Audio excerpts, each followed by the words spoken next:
According to the currently accepted cosmological model, the universe began expanding about 13.8 billion years ago from an extremely hot and dense state.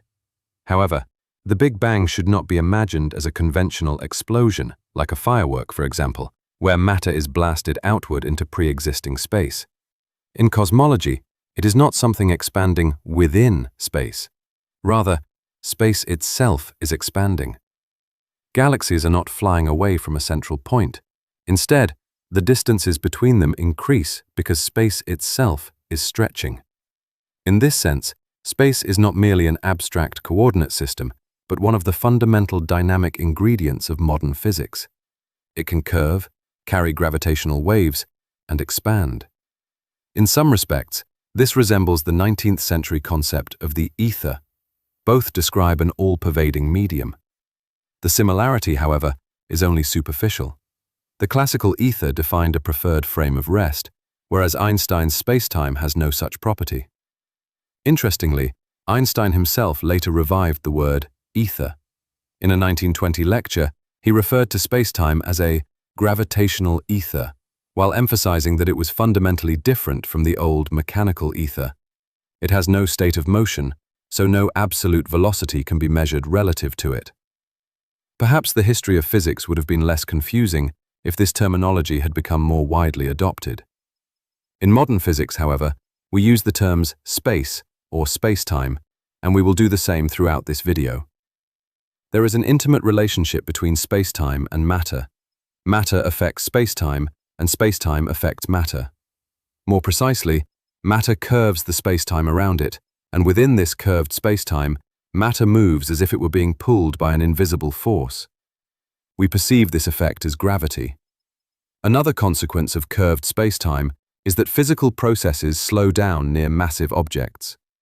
Elementary particles remain stable for longer, physical and chemical reactions proceed more slowly, and even people age more slowly. In this sense, time itself passes more slowly in the vicinity of massive celestial objects, such as stars and black holes. This close relationship has inspired many physicists to imagine matter as a special manifestation of space-time itself, as if matter were made of tiny bubbles or localized condensations of space-time.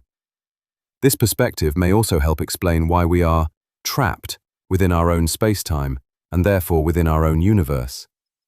A space-time condensate, by its very nature, cannot exist outside space-time. From this point of view, questions such as what lies outside the universe or what existed before the beginning of the universe become fundamentally meaningless. In the 1960s, John Archibald Wheeler developed a theory known as geometrodynamics, whose goal was to reduce all of physics to the geometry of spacetime. In this framework, stable distortions of spacetime were called geons, which in many respects behave like massive particles. Wheeler also attempted to explain electric charge and fields purely in geometrical terms. This idea is captured by his famous slogan, "Mass without mass, charge without charge, field without field." Although the theory was elegant and fascinating, it ultimately failed, and Wheeler eventually abandoned it. As Wheeler's work illustrates, there have been many attempts to build theoretical models in which matter is interpreted as a distortion or condensation of spacetime. So far, however, no fully successful theory has emerged. This is roughly the picture of the universe that emerges from the theory of relativity. It provides an excellent description of gravity and spacetime, but it has nothing to say about matter itself, especially at the level of elementary particles. Now let's turn to the other great theory of modern physics, quantum mechanics. Quantum mechanics has relatively little to say about spacetime and gravity, but it describes the behavior of matter with astonishing precision, all the way down to its most fundamental building blocks. In school, we learn that the smallest unit of matter that still retains the chemical properties of an element is the atom. An atom consists of a nucleus surrounded by a cloud of electrons. If we enlarged an atom to the size of a football stadium, the nucleus would be about the size of a cherry, while tiny, dust-sized electrons would dance around it. This means that almost all of the atom, apart from the nucleus and the electrons, is empty space. In other words, atoms are made almost entirely of nothing. Quantum mechanics refines this picture somewhat, since electrons do not have well-defined positions. What we call empty space is actually permeated by the electron's wave function. The nucleus consists of protons and neutrons, which are themselves made of quarks. According to our current understanding, quarks and electrons are elementary particles. They are not composed of anything smaller. But what exactly is an elementary particle? At present, we know of 4 fundamental interactions between particles: gravity, electromagnetism, the weak interaction, and the strong interaction. Every piece of information we can obtain about a particle reaches us through one of these 4 interactions. Each interaction is associated with its own field. Now imagine an electron together with all the fields surrounding it.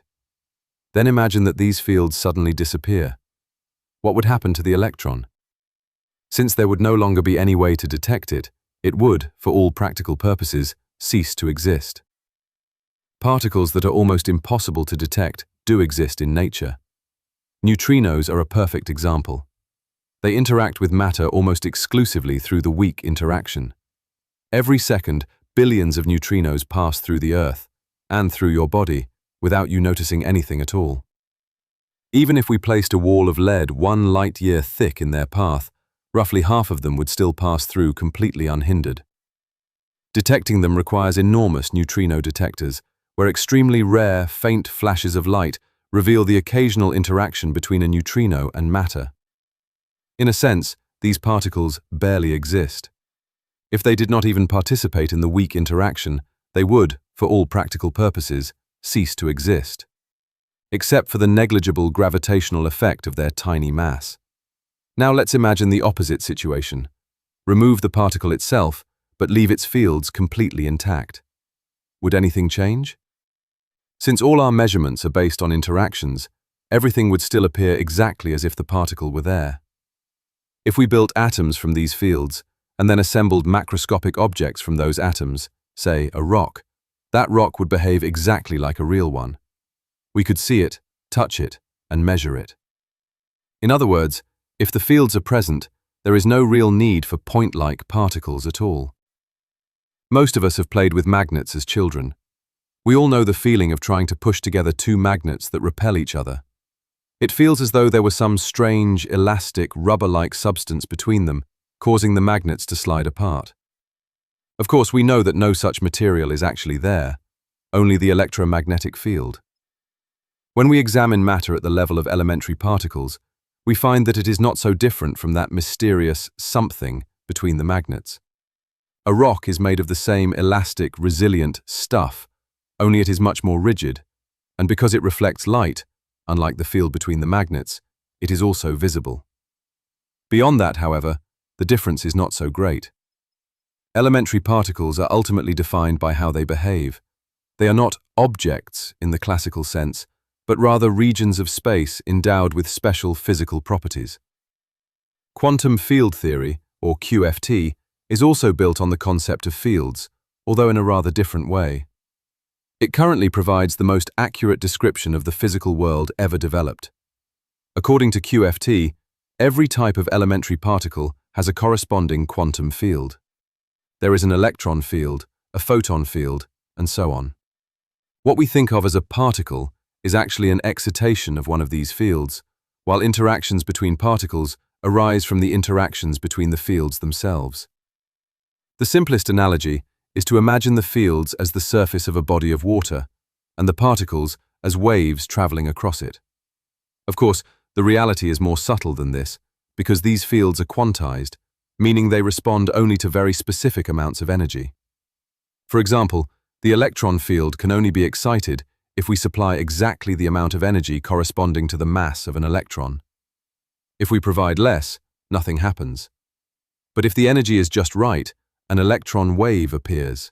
In other words, an electron comes into existence. QFT provides remarkably simple explanations for many physical phenomena. For example, when an electron and a positron, the electron's antiparticle, meet, what actually happens is that a positive and a negative excitation of the electron field cancel each other out. The released energy then excites the photon field, resulting in the creation of 2 photons. Quantum field theory offers a new perspective on wave-particle duality. According to the theory, only waves exist, or more precisely, excitations of quantum fields. The classic double-slit experiment illustrates this beautifully. When an electron leaves the source, what actually propagates is a wave in the electron field. As it approaches the two slits, the wave spreads out and interferes with itself. It then reaches the screen behind the slits, where the electron wave interacts with the electron waves of the atoms in the screen. A random interaction takes place, a chemical reaction is triggered, and a visible dot appears on the screen. Because these interactions are localized, the experiment gives the impression that we are dealing with particles.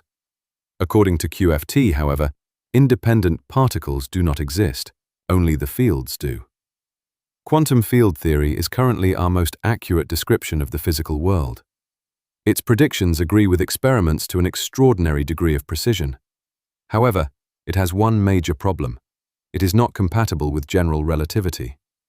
The all-pervading quantum fields are reminiscent of the 19th century concept of the ether, just as relativistic spacetime is in some respects. But these two kinds of ether have fundamentally different properties. When we try to combine them into a single theory, contradictions arise. Many physicists are working towards such a unified theory. Among the many candidates, one of the most promising is string theory. Before turning to string theory, it is worth saying a few words about Planck units. Using Heisenberg's uncertainty principle, together with a few fundamental physical constants, we can estimate the smallest length scale from which information can, even in principle, be extracted. This is known as the Planck length. It represents a scale below which our current equations break down and produce infinities. Some physicists believe that spacetime becomes discrete or pixelated at this scale, but this remains an open question. There is also a corresponding Planck time, the smallest meaningful unit of time. The Planck length is particularly fascinating because it is effectively beyond our reach, making it a convenient hiding place for unresolved theoretical problems. For theoretical physicists, the Planck scale is like a beautifully organized house with one hidden room where the owner can stash away all the clutter before the guests arrive. According to string theory, the fundamental objects of the universe are tiny strings, and the different elementary particles are simply different vibrational modes of these strings. One frequency corresponds to a photon, another to an electron, and so on. It is an elegant vision, one in which the universe resembles a grand cosmic symphony. There is, however, one small complication. The mathematical formalism of the theory requires 9 spatial dimensions instead of 3. Yet our everyday experience tells us that space has only 3 dimensions. So what happened to the other 6? The answer is that they have become compactified, that is, curled up into scales even smaller than the Planck length, making them impossible to observe. Problem solved. Whether this solution is truly elegant or ultimately satisfying is, of course, a matter of taste.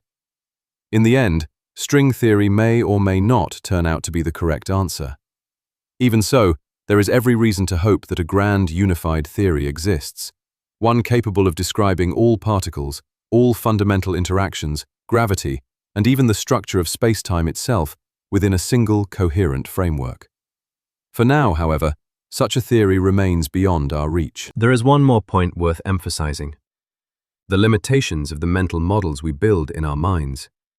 It is tempting, for example, to compare quantum fields to the surface of water and elementary particles to waves traveling across it. But we should never forget that these are merely metaphors, and rather imperfect ones at that. Moreover, quantum field theory does not resolve the deeper mysteries of quantum mechanics. Non-locality and the mysterious collapse of the wave function remain, depending on which interpretation one adopts.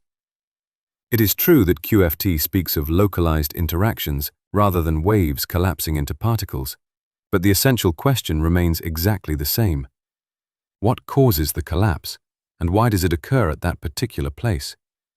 Consequently, the more bizarre interpretations of quantum mechanics, such as the many worlds interpretation or retrocausal effects, remain just as relevant within the framework of QFT.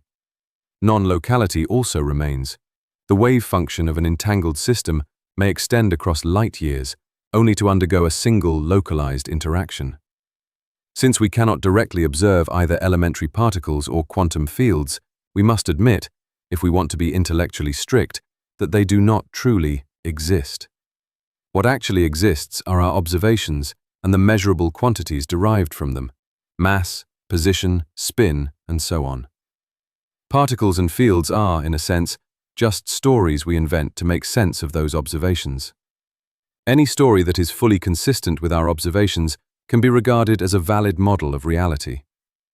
The deeper we dive into quantum field theory, the further we drift away from the intuitive picture of waves on the surface of water. And if we truly want to understand what is happening, without being misled by imperfect analogies, we are ultimately left with only one tool: mathematics. As we probe smaller and smaller length scales, reaching the realm of elementary particles, we discover that there is nothing there but pure mathematics. Ultimately, the most accurate model we have of the universe is an immense computation.